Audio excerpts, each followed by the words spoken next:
Hero அவன் ஃப்ரெண்ட்ஸோட ஒரு தீவுக்கு போறான். அங்க நிறைய அழகான சிலைகள் இருக்கு. ஆனா எல்லா சிலைகள் முகத்திலையும் பயமும் சோகமும் தாண்டவமாடுது. அப்போ தீவோட ராஜா அங்க வராரு. ராஜா ஹீரோயினை பார்த்ததும் அவ அழகுல மயங்கி கையில முத்தம் தரான். அவளும் அவனை பார்த்ததும் அசந்து போயிடுறா. ஹீரோவோட ஃப்ரெண்ட்ஸ் நாங்கள் வந்த படகுல ப்ராப்ளம் ஆயிடுச்சு, ஸோ கொஞ்சம் ஹெல்ப் பண்ணுங்கன்னு கேட்குறாங்க. அப்போ அந்த தீவோட ராஜா இவங்க எல்லாரையும் 2 நாள் அரண்மனையில் ஸ்டே பண்ண சொல்லி கேட்குறாரு. ஹெல்ப் கேட்டால் ஸ்டே பண்ண சொல்கிறான்னு ஹீரோக்கு இஷ்டமே இல்லை. ஆனால் ராஜா சாப்பாட்டு சரக்கு எல்லாம் தரேன்னு சொல்லவும் ஃப்ரெண்ட்ஸ் எல்லாரும் சந்தோஷமாக உள்ளே போகிறாங்க. அப்போ ஏதோ பொண்ணோட வாய்ஸ் கேட்டு ஹீரோ திரும்பி பார்க்குறான். பின்னாடி சிலை மட்டும்தான் இருக்குது. என்னடா இதுன்னு திரும்பினா ராஜாவோட ஆட்கள் அவனை சுற்றி நிற்கிறாங்க. ஸோ ஹீரோவுக்கும் வேறு ஆப்ஷனே இல்லை, உள்ளே போகிறான். அரண்மனை ஃபுல்லாக நிறைய சிலை இருக்குது. இதெல்லாம் ஹீரோவுக்கு டவுட்டாகவே இருக்குது. ஹீரோயின் கிட்ட சொன்னா நம்ப மாட்டேன்றா. அப்ப அரண்மனை பணிப்பெண்கள் ஹீரோயினை கூட்டிட்டு போயிடுறாங்க. ஹீரோயின் குளிக்கிறப்போ பாத்டப்ல இருந்து தண்ணியில ஒரு பொண்ணோட ஃபேஸ் தெரியுது. இங்க இருக்காத, எப்படியாவது தப்பிச்சு போயிடும்னு சொல்லுது. என்ன சொல்ற, யார் நீன்னு கேட்கறா. பட் அதுக்குள்ள அந்த உருவம் மறைஞ்சு போயிடுது. இப்போ ஹீரோ அரண்மனையை சுத்தி பார்க்குறப்போ ஒரு பனியால் மறைஞ்சிருக்கான். 2 பேரும் சண்டை போட்டுக்கிறாங்க. உன் ஃப்ரெண்டு பெரிய ஆபத்துல இருக்கா, இப்படி ஆச்சு அவளை காப்பாத்துன்னு சொல்றான். ஹீரோக்கு அவன் மேல நம்பிக்கை வரல. ஆக்சுவலி அவன் இந்த அரண்மனையோட பணியாளர் கிடையாது, அவன் ஒரு சோல்ஜர். இந்த நாட்டோட ஒரிஜினல் அரசர் பேரு கிம், அரசி பேரு நாடியா.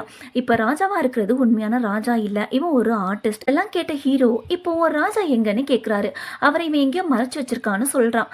எந்த படையும் இல்லாம எந்த ஒரு படபலமும் இல்லாம ஒரு ஆர்டிஸ்டால எப்படி ஒரு தீவோட ராஜாவை மறைச்சு வைக்க முடியும்னு ஹீரோ நம்ப மாட்டேன்றான். ஸோ அந்த சோல்ஜர் அவனுக்கு படபலத்தை விட வேற ஒரு பவர் இருக்கு. நம்மளன்னா கிளிட்டரிங் குகன் ஒன்று இருக்கு, அதை போய் பாரு, எல்லாம் புரியும். உன் ஃப்ரெண்டு பெரிய ஆபத்துல இருக்கா, அவளை காப்பாத்துன்னு சொல்றப்போ ஒரு பறவை சத்தம் கேட்குது. ஆக்சுவலி அது ராஜாவோட ஸ்பை. இவங்க பேசின எல்லாத்தையும் அது கேட்டுடுச்சு. சோல்ஜரும் என் கதை முடிஞ்சிடுச்சுன்னு சொல்லிட்டே பயத்தில் ஓடி போயிடுறான். ஹீரோயின் ரெடி ஆனதும் சாப்பிட வரா.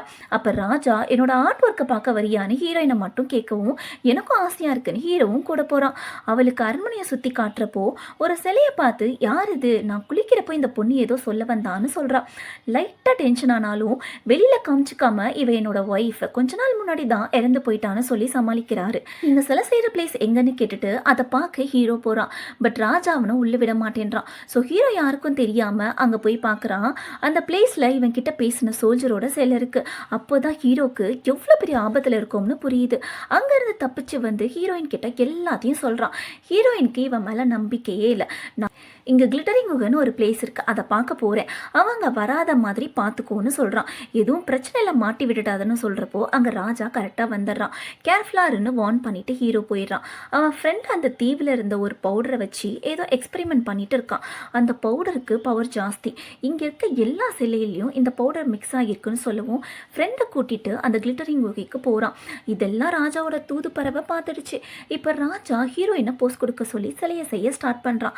ஆக்சுவலி சிலை செய்கிற மாதிரி ஆக்டிங் விட்டுட்டு இருக்கான். ஆனால் இந்த லூசி ஹீரோயினுக்கு அது தெரியல. அந்த அளவுக்கு அவனோட நடிப்பில் மயங்கி போயிருக்கா. அப்போ அந்த பறவை வந்து ஏதோ சொல்லிட்டு போகுது. உடனே ராஜா அவளை கூட்டிகிட்டு போய் குடிக்க ஒயின் தரான். அதை குடித்ததும் அவளுக்கு லைட்டாக தலை சுற்றுது. இதெல்லாம் ஒரு பறவை பார்த்து அவளையே சுற்றி சுற்றி வருது. ஆக்சுவலி இந்த பறவை தான் ஹீரோயினோட பெட்டு. அந்த கேப்பில் ஹீரோ அவன் ஃப்ரெண்ட்ஸோட குகைக்கு போயிடுறான். ஆக்சுவலி அங்கே தான் உண்மையான ராஜாவும் அவன் படைகளையும் இந்த ராஜா வேஷத்தில் இருக்க ஆர்டிஸ்ட் சிலையாக மாற்றி ஒழிச்சு வச்சிருக்கான். இப்போ அடுத்த சீன்ல அந்த பறவை ஒரு இடத்துக்கு போகுது. அங்க எரியிற நெருப்பை பார்க்குது. அதுல இதுக்கு முன்னாடி சிலையா மாறினவங்களோட ஃபேஸ் தெரியுது. அப்ப அங்க வந்த ராஜா அவன் கையை அந்த நெருப்புல வைக்கிறான். கொஞ்ச நேரம் கழிச்சு பார்த்தா அவன் கை அப்படியே மார்பிள்ஸ் கிளவுஸ் போட்ட மாதிரி மாறிடுச்சு. அதை வச்சு அந்த பறவையை தொட்டதும் அது சிலையாகிடுச்சு. நெக்ஸ்ட் சீன்ல ஹீரோ ஃப்ரெண்ட்ஸோட குகைக்குள்ள வெளியில வரான். ஆனா ராஜாவோட சோல்ஜர்ஸ் கிட்ட மாட்டிக்கிறாங்க. ஒரு பிளான் பண்ணி சமாதான கொடி பறக்க விடுறாங்க. சோல்ஜர்ஸ் வெளியில வர சொன்னதும் நாட்டு வெடிகுண்டை பத்த வச்சுட்டு வெயிட் பண்ணிட்டு இருக்கானுங்க.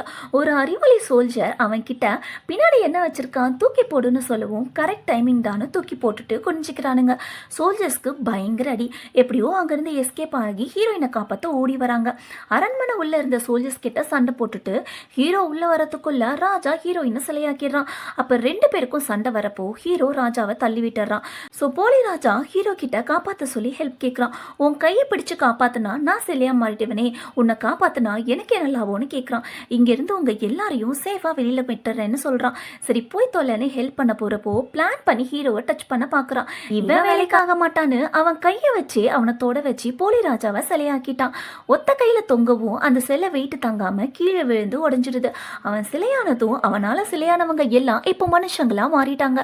ஹீரோவை உண்மையான ராஜாவும் ராணியும் ரொம்பவே பாராட்டி என்ன பரிசு வேணும்னு கேட்குறாங்க. ஆனால் நம்ம ஹீரோ பாருங்க, எங்களுக்கு நல்ல சாப்பாடு போடுங்கன்னு கேட்குறான். ஆமாம், சோறு தானே முக்கியம். இந்த வீடியோ பிடிச்சிருந்துச்சுன்னா நம்ம சேனல் சப்ஸ்கிரைப் பண்ணிக்கோங்க, பெல் ஐக்கானை கிளிக்